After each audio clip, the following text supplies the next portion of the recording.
event today. I'm so delighted to be your host for this event. We have a really exciting opportunity to hear directly from our colleagues in East Africa today, where, as you know, an ongoing drought is taking a toll on the lives of children and families in really unprecedented ways. So we'll be sharing more detailed information on the crisis and really getting into understanding the how and the why of why all this is happening and how ChildFund is responding to provide relief in many communities throughout Ethiopia and Kenya. So before we begin, I just want to go over a few really quick housekeeping items.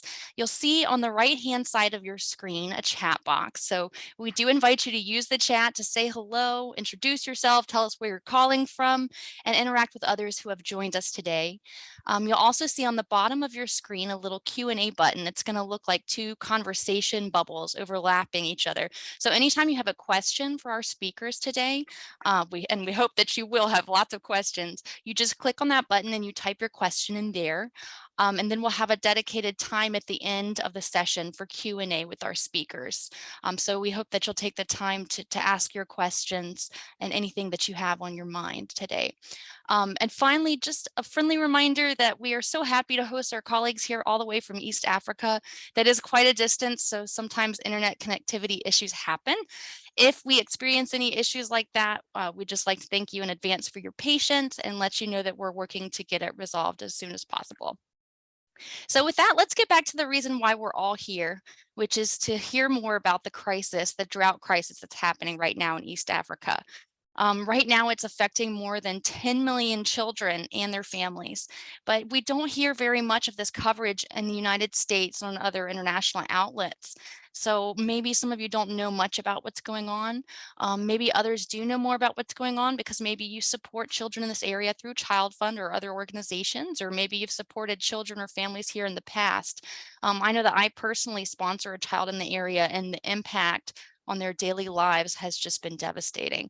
So we're here to learn more from those in our ChildFund family who are really closest to the situation and can speak to children's greatest needs at this time. I'm going to go ahead and go around the virtual room here and just introduce the faces you see on your screen one by one. So if you wouldn't mind, my speakers, just wave when you hear your name. We have Lilly Omondi is our country director from ChildFund Ethiopia. We have Alice Anukur, our country director from ChildFund Kenya. And then we have Joan Lundgren, who is our Senior Director of Philanthropy.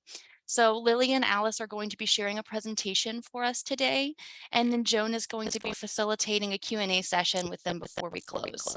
So I just want to say before we begin to Lily and Alice especially, I'm so grateful that you're here and able to share these firsthand perspectives with us that are so important for us to get a fuller understanding of what children are facing in this part of the world. So let's go ahead and hand it over to you, Lily, to learn more. Thank you so much, Alice. And thank you all for being present here today. Good morning, good afternoon, and good evening from whichever part of the world you're joining us today. My name is Lilly Omondi. I'm the country director for ChildFund in Ethiopia, and I have over 10 years experience in leading country teams in Africa. I've also got over 30 years experience working in senior management in both developmental and humanitarian sector in the field. I'm very passionate about bringing positive change and to the lives of the children, and especially amidst the climate change and the humanitarian disaster. I have worked in a number of countries in the Africa south of the Sahara. Over to you guys. Thank you, Lily. Good afternoon, good evening, good morning. I'm Alice Anukur. I'm the country director for ChildFund here in Kenya. I'm calling in from Nairobi. And I would call myself an advocate for those that are disadvantaged, that are living in vulnerability, in exclusion, and in poverty. My studies in rural economics and cooperation, and I'm passionate about my work because I grew up in a small village in Uganda, and orphaned at the age of 11 when I lost my mother. I'm one of those typical African village girls going to fetch water, firewood, and growing crops on the farm to be able to take care of my my siblings that I was staying with at home the time mom died. And so I one of those lucky ones that at the time I was growing up, we had rivers where we would go to fetch water, and at least our parents were enlightened that we needed to boil it before we could consume it. Today, I was home in June. It's a different story. Even the river we're fetching water from is drying up. And it's strange that you can stand where there used to be water. And that's in Uganda, where relatively the rain is still not as bad. And so this, just to situate the context about what we're about to talk about in the Horn of Africa and the drought crisis. We know that in the Horn of Africa, it's a worse situation than anywhere else in the world when it comes to drought. But how have we come here? What are the real causes? I would sum it up that climate change is the biggest cause and threat of this drought crisis that has led to food insecurity in the region. It has resulted to frequent and more terrible droughts and floods. If this season is flood, next time is drought, but the Horn of Africa, and particularly Kenya and Ethiopia, which are the most affected, the drought has been 3-4 consecutive seasons without rain. Even places that were green before are no longer green. So we've seen low yields as a result of that. We've seen low production and therefore malnutrition in the communities where we work. These extreme weather conditions in the Horn of Africa have been caused by multiple factors, but also have led to many effects of the situation that is worsening at the moment. We know that in this region, this over-reliance on rain-fed agriculture, it's subsistence farming, and trusting God that rain comes in order for people to get food, because we do not have much on irrigation. So the extreme weather conditions have resulted into harvests being low, and therefore food consumption also being low, low calories. And we have these rainfall patterns, which used to be predictable before. They are quite unpredictable.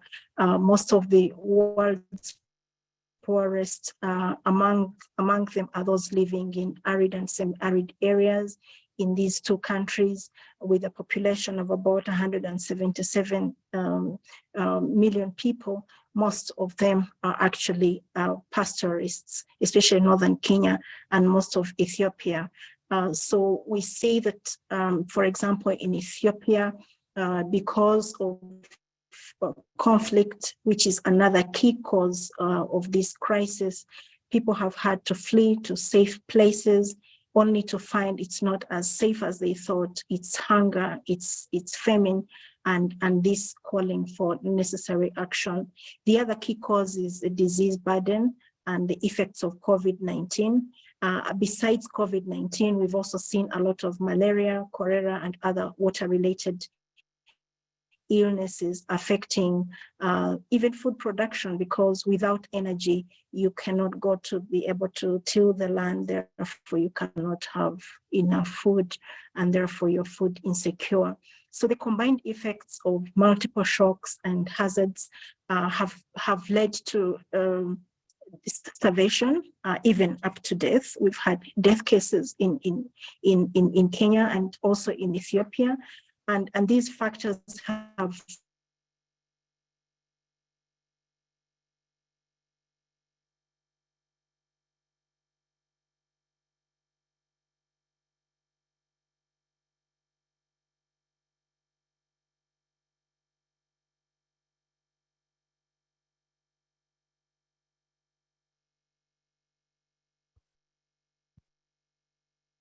Hi, friends. I think we're having a little bit of a connectivity issue. Have been exacerbated. In this case, we're even talking about rising food prices because of rising fuel costs happens.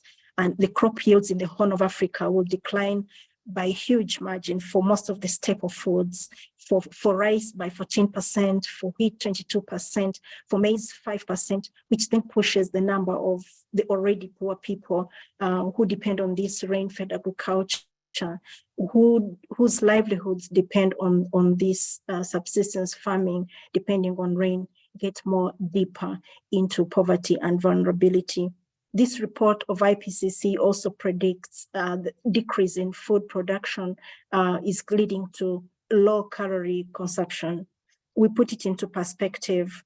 The calories needed for a person per day is about 2,750. And there's going to be 21% decline, 500 calories less per person by 2050, which is a further increase in the number of malnourished children. And like my colleague said, over 10 million, a total of 52 million by 2050 in the sub-Saharan Africa alone. So majority of the region is experiencing really abnormal food costs. It's not affordable. There's no source of income. There's low purchasing power. And this is not helped by the high population growth and extreme poverty that is pre-existing even prior to this drought. So on this note, I'd like to invite my sister Lilly to paint for you the picture for the two countries in terms of our response as ChildFund. Lilly. Thank you very much, Alice, for the overview of the Horn of Africa.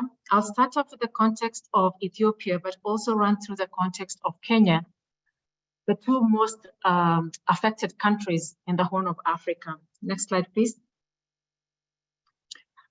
The current crisis in Ethiopia, if you can see the map that's on your screen right now, the areas marked out in red are for places where people are undergoing emergency. The food situation there, the crisis there has reached the level where it's an emergency. At the northern tip of Ethiopia, you also notice some dark spots, and this will show the places where there's actual famine. And this was exacerbated by the conflict that was taking place. You may have heard about it in the northern part of Ethiopia. The brown areas, the areas shaded in brown, are areas in crisis, and those in yellow are the areas with stressed communities. This shows that almost half of the population of Ethiopia, which is about 120 million people, are food insecure. About 45% of them already live below the poverty line, and 30 million people are in need. 22.5 million people require food assistance, of which 9.9 million are drought affected. 4.5 million are IDPs, both drought and conflict IDPs, and 1.95 are returnees. Returnees are people returning back to their homes now that we've got a peace truce on.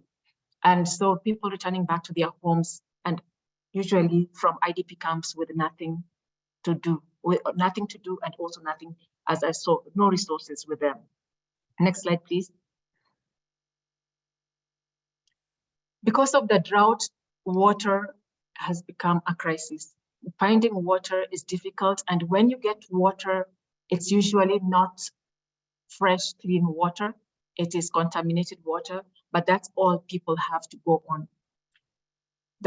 There's been loss of livestock, and this is a phenomenon that you'll see across most of the areas in Ethiopia and also in Kenya. There's food shortage, and the crops that were planted during the rains that we received have all wilted because of inadequate rainfall. Next slide, please.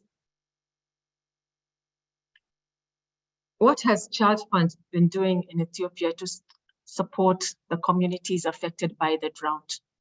We have done food distribution, school feeding programs, direct cash assistance, providing supplies, including dignity kits and seeds, and also opening up child-friendly spaces for children who are displaced either by conflict or by drought. provision of water, sanitation, and hygiene support. Next slide, please. Let me tell you a story about Halaku. Halaku is a 30-year-old lady. She got married at 17 and has 6 children. Her older children are in school. She is a pastoralist, but they do have a small garden, so would normally term them as agro-pastoralists. Next slide. Because of the floods, because of the drought, Halaku has not been able to get anything from her fields, so she's relying wholly on her animals. She has lost 15 sheep and 5 goats in the past 3 months alone. She has 5 cows and 20 goats that are severely affected by the drought. And probably as I speak to you now, because this story was captured last month, she probably has less. The cow that you see her trying to milk is what she needs to feed her children. She can no longer sell the animals. The animals are too skinny and there's no market value for them. Nobody will buy them. And she just needs them now to supply her family with the little milk that they can give her. There are other families like Halaku who have used their grass-thatched roofs to feed their animals so that the animals can give them some food. Next slide, please. These are Halaku's children. Usually she can only afford to give them breakfast, which is made of cornbread or maize porridge. And then they have to spend the rest of the day hungry. These children will then resort to eating anything, including dust. Next slide, please. Halaku's children are unhealthy. Often she has gone to hospital and they found that the children have either one disease or another. She's worried that she cannot afford to take care of them, but she hopes that things will be different. Her older children are in school and she really hopes that even the younger ones will soon join school if the situation improves, because otherwise they'll probably have to start moving. Next slide, please. Next slide. In Kenya, the situation is not different from the picture I've painted for Ethiopia. In the context of Kenya, we see that the drought has the parts which are in orange on your screen are highly affected with the drought. These are the places which are at alarm drought phase. The places which are shaded in yellow, those are the alert phase. That means they're also in crisis. And the places shaded in green are the only places which are in normal. Now, ChildFund works in 21 out of the 23 most affected counties. The drought context in Kenya in the last 4 to 5 years, there's been poor, inconsistent rainfall. And this has greatly affected the agro-pastoralists and the pastoralists, who mainly live in these dry asal regions. Sorry for using the word asal. Asal means arid and semi-arid lands. So most of the pastoralists and some agro-pastoralists live in these communities, but these are the communities where ChildFund also works. These are the communities where you find the most vulnerable children, the excluded and the deprived. So a number of the children who are highly affected are actually ChildFund-sponsored children.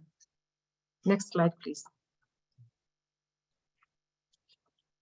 The drought impact on this has impacted on all the key sectors, especially on children below the age of 5 who are now suffering a lot of malnutrition, pregnant and lactating mothers who are going to have underweight children, livestock. We've seen deaths of over 2.5 million livestock, water. Most of the water pans which they use for water has dried up. Agriculture, we've seen crop failure across the country.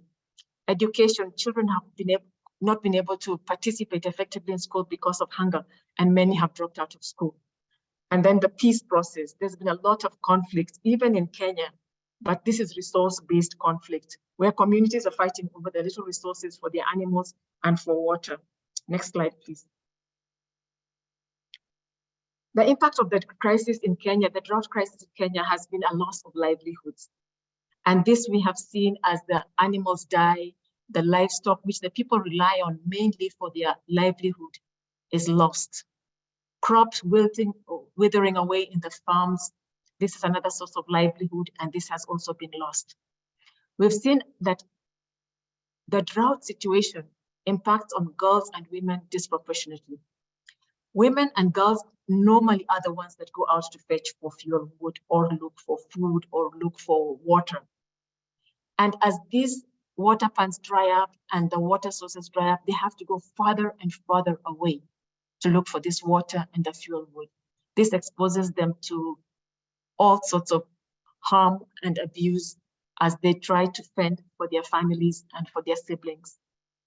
Boys are not left alone. They too are impacted by this drought. Many are migrating to look for employment, and it's anything, any sort of work that will try and help them make a living. Some of them get some work, and it always turns out to be exploitative labor because they do not have the skill set, or they do not even have the ideas on how they should be able to work and what they should be able to earn. But because they just want some food, they will take any job. Many of them end up in the cities and end up in gangs. Others end into terrorist groups as well. Girls have dropped out of school as well, either to take on additional burden of care at home, or some have left even going to work as sex workers to try and feed the rest of their family members. Next slide, please. The government of Kenya has made a commitment, and this was echoed when the President, William Ruto, at COP27 talked about the climate change and the impact it has on the country. And I quote, "We have to allocate funds meant for hospitals, drugs, and education to be able to feed our population. For the first time in the history of our nation, we have had to feed wildlife, and it is something that we've never seen. The reality of climate change is here with us." End of quote. Next slide, please. So what is ChildFund Kenya doing in response to this? ChildFund Kenya has reached out to over 5,000 households and currently serving over 5,500 children. They've also engaged the young teenage boys and girls and women, and also people living with HIV/AIDS. They've provided support through cash transfers, provision of potable water, rehabilitation of water facilities, provided water purifiers, and also supported in screening of the under 5-year children for malnutrition, and also providing supplementary feeding for the children. They've also provided feeds, animal feeds for the animals, and are also working on peace-building activities. They've also supported young girls and young women, providing them with dignity kits. Next slide, please. The next few slides, I'll just run down just to show you some of the activities that have been pictorially that have been done by both ChildFund Ethiopia and ChildFund Kenya. So that's school feeding, food assistance. Next slide, please. This is the restocking of small stock. These are water filters, which then they use for filtering, provision of sanitary pads, and growth monitoring process and health monitoring for children in the drought-stricken areas. Provision of water so that they have clean drinking water and clean water to cook with.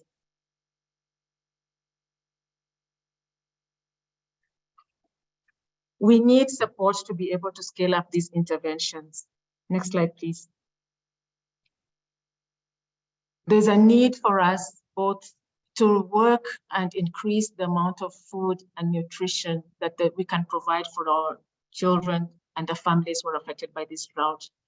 We need to increase the school feeding programs to keep children in schools. We need clean water to ensure that the children have access to clean and safe drinking water.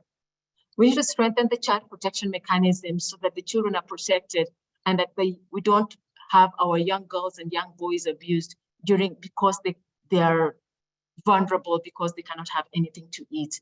We need to support the elderly and those living with disabilities and leave no one behind in this particular situation. We need to support the pastoralist families, restock their small stock and promote alternative livelihoods. We need to provide animal feeds and fodder for the little animals that are still there, and so that the pastoralist households can get something to eat and to support their families. We need to support the agricultural, the farmers with agricultural inputs and climate smart technologies for the grassland restoration. And we really need to rehabilitate most of the water facilities. Peace building needs to continue, and we need to strengthen this. I want to thank you all for your kind attention. And back to you, Alice. Thank you, Lily. I think I'll hand it back to the moderator, but we've painted the picture for the Horn of Africa and for our two countries. Really appreciate you all paying attention and listening in. I'm sure maybe in the media you've heard about something, but now you have it more concrete and from the horse's mouths that live in this reality in this part of the world. So maybe it's time for Q&A.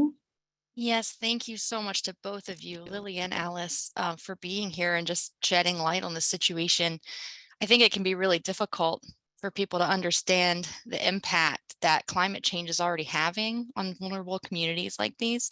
And so when people like you are sharing these challenges and these stories, it just makes it that much more real for us.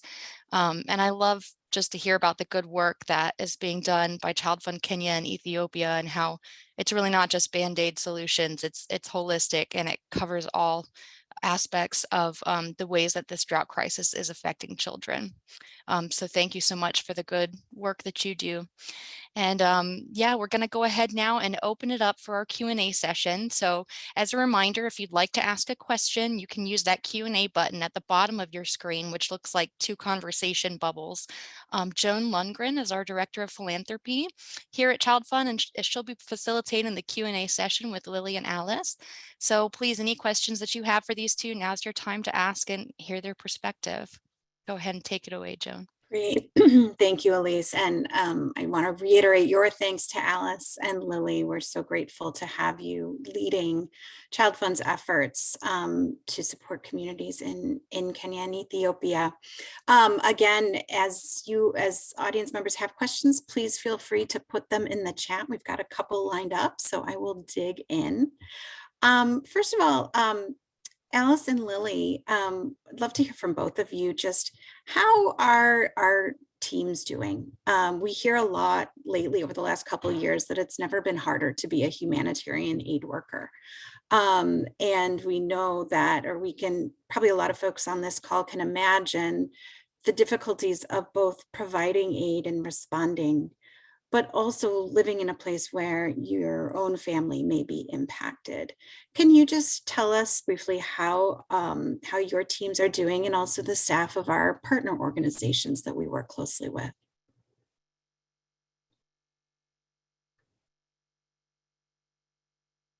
Okay, let me go Thank you, first Joan, on for that question. I'll start and then Lily will supplement. Okay, please go ahead. Go ahead, Lily.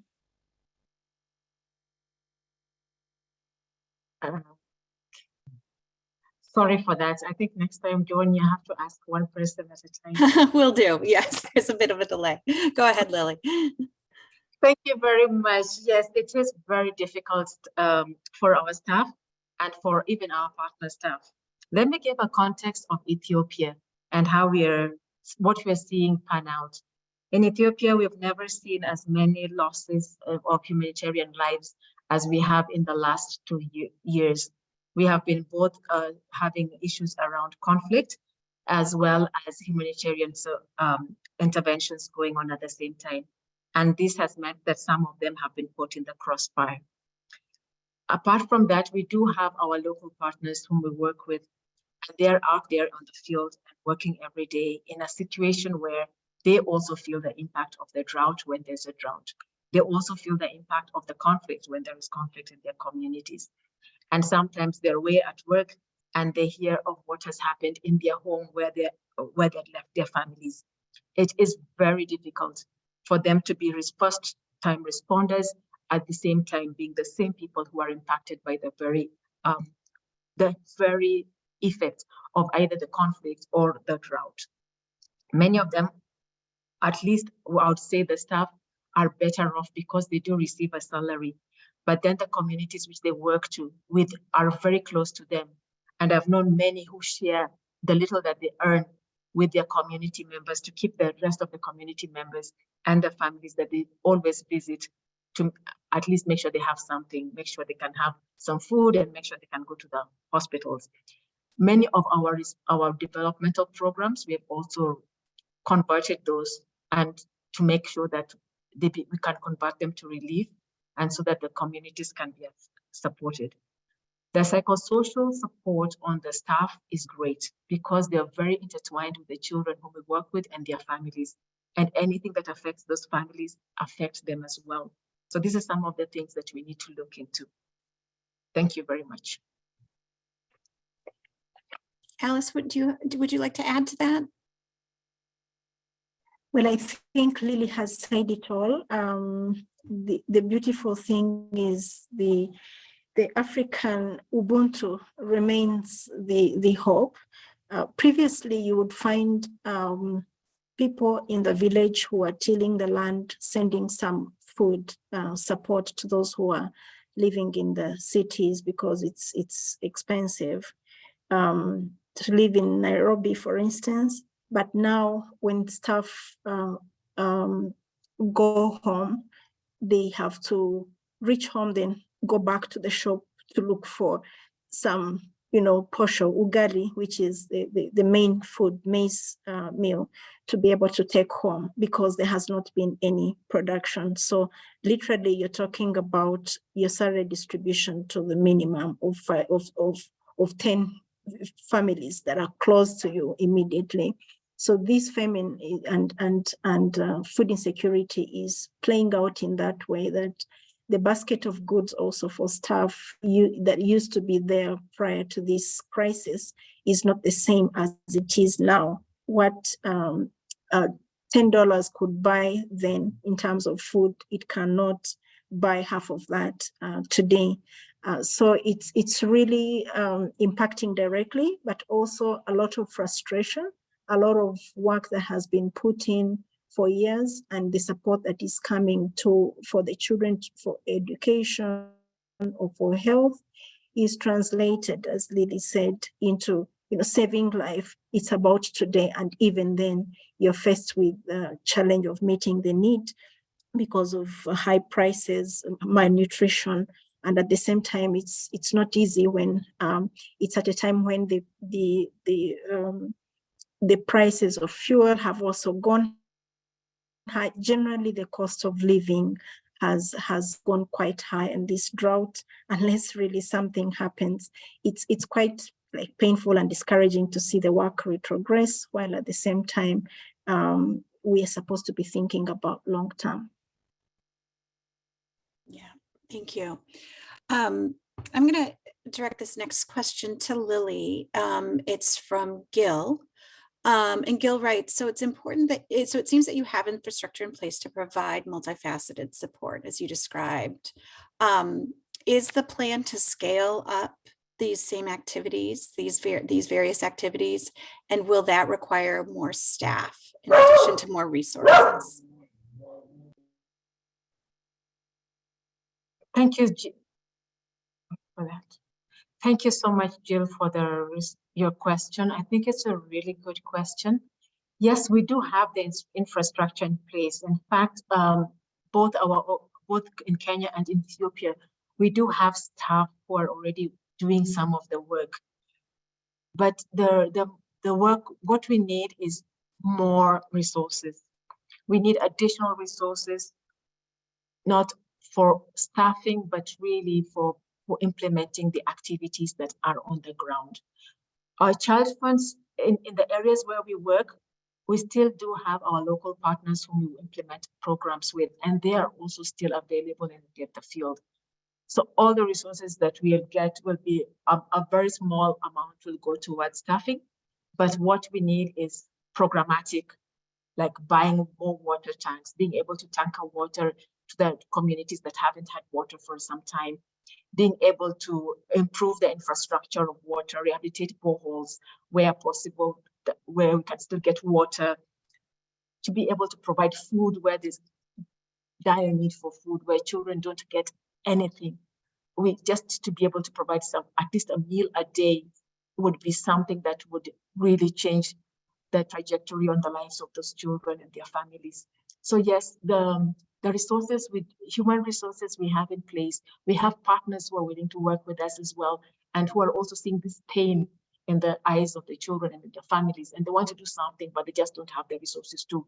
We have, if you'll just allow me, John, there's a question also from Jeremy that's asking how the current resources, how the current project is funded, and I'll just touch on to that. We have repurposed our sponsorship funding, that in some of these locations where life is very, very difficult, we have had to repurpose money that would have gone for development work to be repurposed to emergency work. And yes, we've also raised grants, and we've received grants from a number of donors who are able to give us funds to be able to support. We are currently having different programs. Most of these relief programs are done by grants, and some of them are by major gifts. The Alliance members have been very, very faithful and supportive to both our countries in providing resources when we've called and appealed for help, especially in our communities where we work. The grants are small in size, but they do go a long way to help. I remember when we received some $32,000, and everybody thought that it was very little, but we were able to feed a school for 3 months, and for those 3 months, a school which had less than 100 children attending, we were able to bring back the children to school, and their number reached 600. So it's a small amount, but it made a huge difference. So, and that stopped many children from going out for exploitative labor, and girls getting married at a young age. Thank you. That's pretty amazing. So you said that the $32,000 grant enabled a school feeding program, which served 600 kids, not just with food, but brought them back to school, which really has amazing impacts on children's lives. Thank you for that example. Alice, Lilly mentioned wells and providing water, and Tim on this call asked about boring wells. Is there a focus on boring deeper wells or more wells? Is there a need to bore more wells among communities that we serve? Or is it both? Yeah, thank you for that question. The simple answer is that it's both, but building on what Lilly said, she said, where possible, it actually does mean that even when we have designed water interventions, sometimes we have drilled empty, and because the water levels have gone much lower as a result of climate change, the aquifers are getting exhausted. Actually, Kenya is in a water crisis as we speak. And it's not only in those arid and semi-arid areas, even in places like Nairobi is not a city of the future. So what that means is where possible, drill, because this intervention has to be there. But we think that while we address the immediate emergencies and crisis, we have to also think about the future and the long term in protecting water resources. And so investment needs also to go in not only supporting, drought resilience, but also look at how you can protect those water bodies so that there will be water to use tomorrow. Obviously, today it's more about saving lives, and therefore most of our intervention we have designed to drill boreholes, and where they are not to pipe water, which means a long distance to reach thousands of people. Like one borehole can serve another 5,000 people if it's piped, and therefore resources to extend to where it is needed is what we do. So we do a combination of both. We also do rainwater harvesting where possible, where there's still opportunity for rain. Right now, there are a few drops. We do water pans so that we can be able to, when the water has come, then we have a catchment of it that can serve another couple of months for both human and animal use. Yeah. That's great. Thank you, Alice. Lily, I'm going to pose Alexander's question to you first and then ask Alice to chime in afterwards if with additional thoughts. So Alexander's question is, on a scale of 1 to 5, what is the most important help needed right now?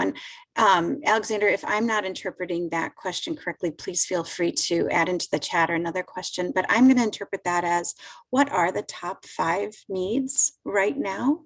And then perhaps you could also tell us what can be done. What can folks on this call do to help? Thank you very much, Alexander, for your question. And, you know, sometimes when there's so much need and you're trying to rank them, it becomes very, very difficult. But let me try. I know that water is life. And we can survive a few more days without food, but we cannot survive without water. So I'd put water right at the top there. And for me, the reason why I put water right at the top is because apart from getting that water for today, if I can get a constant supply of water, I can continue improving my life over time. So water is that bridge that is between life and sustainability. We'll be able to grow some crops. We'll be able to have some small kitchen gardens. We'll be able to, if we use these principles of multiple uses of water to recycle, reduce, and to reuse water, the water that we get, no matter how small it is, can be used to help sustain life.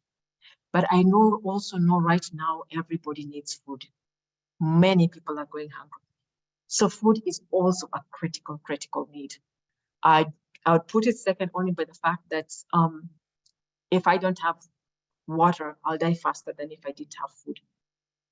And so, but the two go hand in hand. Much as I would wish that we could get a lot of food to be able to have school feedings and have food distribution, I also, as I say, it's also not a long-term solution. This is just for the immediate life saving, but I'll always package that alongside with a sustainable component. So that will give you food, but will also give you seed, or will give you food and will also train you on how to do some agriculture or do some other ruminants, so that we don't have to feed you forever, because we cannot feed you forever. We have to feed them for a period of time, but we have to let them be able to take care of themselves in the quickest possible manner. So for me, I'd put water first, then I'd put food would be my second most priority need right now. Because I know when I have food, children will also not be abused. Food will make sure children will not go out of school. It keeps children in school. So it does protect, it does a lot more. It has a rolling over effect that can really change the trajectory of the children's life. So I think your question's on a scale of 1 to 5, what's the most needed? I'd put water right on the top, then I'd put my food, but this food, I'll also make sure that it comes up with other activities that will make sure that we can have sustainable food. But then there are other aspects like sanitation, which is really, really important as well. Provision of sanitation for girls. This alongside with the scholastic materials, if they keep them in school and they don't have this, because this becomes least priority for parents when they don't have food. They'll not be able to buy them sanitary pads, and then the girls will not feel comfortable to go to school in the first place whenever they have their menstrual flow. And so there are certain things that then impede people from getting access, and that will also something that I'll put on that list as well. I'll leave it there and let Alice add the rest. Thank you. Thank you, Lily. To complement what Lily has said on a scale of 1 to 5, she says water and food. And this food linked also to school feeding in order to address the issue of education, because otherwise we can lose a generation due to malnourishment or hunger that makes them not be able to go to school or pay attention in class. So school feeding and subsidizing school fees. So because now we know also that the income and livelihoods are affected, education will be the next. And then we also would be looking at health and nutrition go together, because like we presented, we see acute malnourishment, and therefore water hygiene and sanitation are linked to food, both in school and in communities. And in communities, if we could scale up the cash transfers, because that's also one of the dignifying way of response, because some of the felt needs, of course, food will be the first priority, but sometimes we've seen people out of sickness sell the food they have been distributed to go and get treatment. So some scale up of cash transfer would also be helpful. But certainly food safety nets and food assistance for those that are very vulnerable, the children, those who are disabled, the elderly, would go a long way. That's for the short term. For the long term, certainly we need to keep an eye on the reasons why we got here, poor agricultural practices, and promote aspects like agroforestry, so that we are thinking about food and environment at the same time, so that we can change the trajectory. We need to look at women empowerment also as a critical issue, because we see that they bear the burden, and targeting them for small businesses, alternative livelihoods of the farm activities could be able to help hopefully, restore their livelihoods. And in Kenya, for instance, we're looking at supporting drought-resistant crops, basically supporting adaptation to this changing climate and integrating all those in everything. So if they can have activities that value addition to climate resilient crops like moringa, which is a wonder crop, like getting resistant crops and technologies like climate smart agriculture. Basically, we're looking at orange fresh sweet potatoes that are able with small scale irrigation. But small scale irrigation costs quite a bit, and unless there is a system that can help a number of families to have kitchen gardens that are watered, and they can have some water for their animals while watering a tree also to grow up. Hopefully we can regreen and in the long term be able to have these families build their resilience. That's great. Thank you so much. And Alice, you touched on my question about longer term support already. I'm wondering if you could share with the folks here a little bit more about cash transfers and how that works. And I think in the development community, it's cash transfers and direct cash assistance is something that we've seen proven incredibly helpful, and that has benefits not only for the local economy, but for giving people who are living in crisis some agency in how they are helping themselves. And I think in the United States, the concept was started to gain some traction in our own COVID responses here in the United States, where cash transfers were used. Can you talk a little bit more for people who might not know much about it? Can you talk a little bit more about how we do cash transfers and direct cash assistance to communities in need? Thank you. So the cash transfer system is whereby we're able to identify, with the support of the stakeholders and the leaders in the community, to identify families, individuals, households that are in more need than others. And there's a certain criteria to use.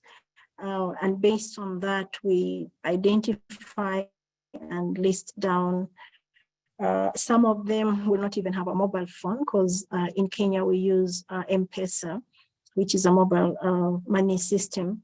But they will have a proxy because we have high penetration of mobile telephone. They will have a proxy person that can be able to provide that support to cash the money. And based on the list that is made and do the verification of those lists, and after triangulating that these are the people in need, when we have a proposal that has come through for cash transfer, we then have Lilly 3,000 Kenya shillings is like $30, yeah, $30 to $50 in some cases. And the cash transfer system has also challenges that different communities, different organizations, and even government will have different rates, and the coordination mechanism is also harmonize that in order to be able to look at the minimum package that can be provided on monthly basis for the individual, for the family to be able to cross through. And then the challenge also that when you have this transfer, if the project has ended, then it has ended. So it becomes difficult to sustain. And that's why, as Lilly was saying, we've had to repurpose some of the interventions to be able to sustain life. So we do then that verification and then evaluate and find out how did that work. And overall, it's been positive and much more welcomed than the in-kind support that is provided to the individuals that are in need in times of this drought. So people have had to rank their needs really based on the pocket of money that they have, and get to meet their need according to their priority and preference. Also on which type of food, that also is determined by if one has effective demand to buy what they need at the moment, because sometimes when you have a sick child, what they need to eat is different from what has been distributed through food assistance. So it has been very, very helpful. Thank you, Alice. That's very helpful. And I think you touched on a comment that Gil put in the question and answer, and I'll just read it. Gil said, I think that general purpose grants are the most appropriate, and it seems that you have the infrastructure to apportion funds according to the greatest need. For example, water, food, and other interventions that you've described.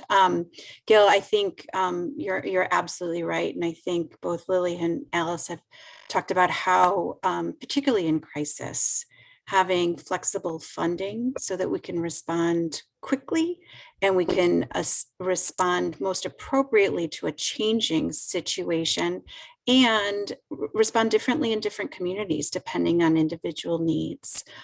So thank you very much for that comment. We are coming close to time, but I have one more question I'm going to pose to Lilly.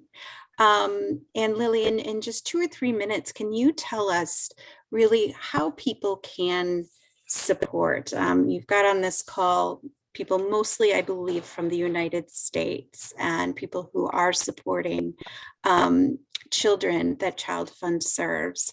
What are other ways that they can support you all and the communities who are facing this crisis?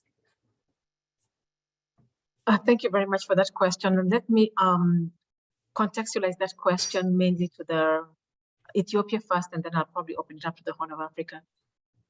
Aid worker protection is something that we need to advocate for. I think advocacy is really, really important.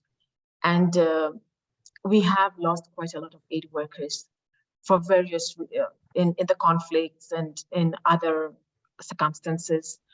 And it's important that we can advocate for the protection of aid workers.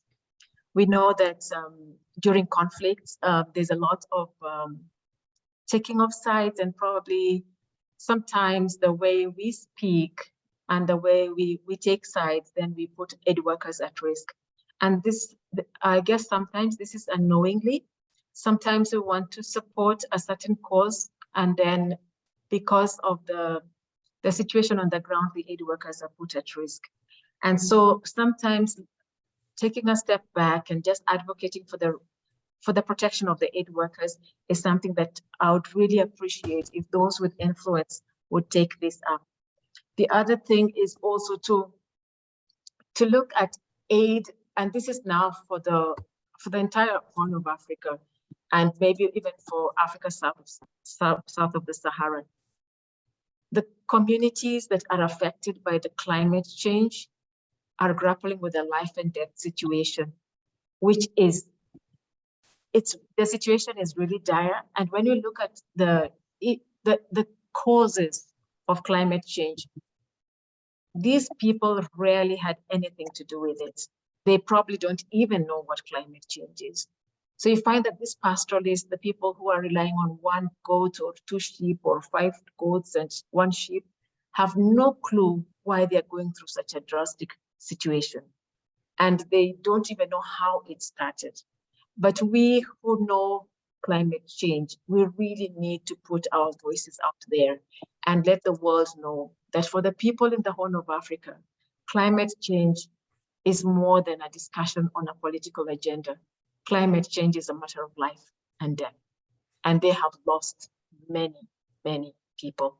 So for me, my appeal would be, other than resources, please put this agenda on the table that people may realize that climate change is much, much more to the people of the Horn of Africa. It's a matter of life and death. Thank you. Thank you, Lily. Well said. And I thank you both, Lily and Alice, on behalf of Elise. We just can't thank you enough for taking time out of your evening to share this information. I'd also like to thank everyone on this call. I think when we talk about how you can help, you've taken the first step by learning more about this crisis. We encourage you to share with your friends and families and greater networks.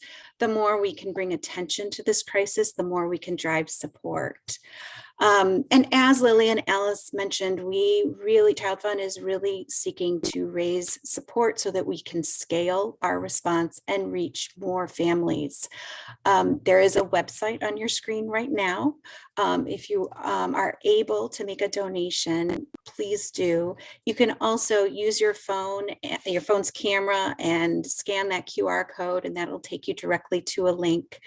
If you would like more information or would like to talk to someone on our philanthropy team, we encourage you to reach out either with the phone number on your screen or that email address, or contact the relationship manager that you work with most often.